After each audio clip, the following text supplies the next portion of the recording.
الرجيم. سورة البقرة مدنية. بسم الله الرحمن الرحيم.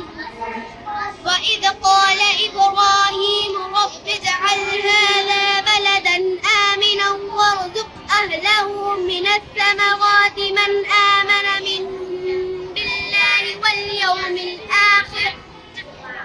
قال ومن كفر فأمتعه قليلا ثم أضطره إلى عذاب النار وبئس المصير. وإذ يرفع إبراهيم القواعد من البيت وإسماعيل ربنا تقبل منا إنك أنت السميع العليم.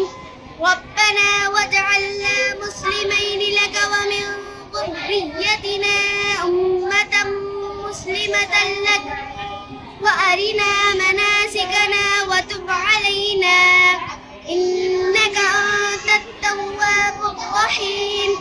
ربنا وابعث فيهم رسولا منهم يتلو عليهم آياتك ويعلمهم الكتاب والحكمة ويزكيهم إنك أنت العزيز الحكيم.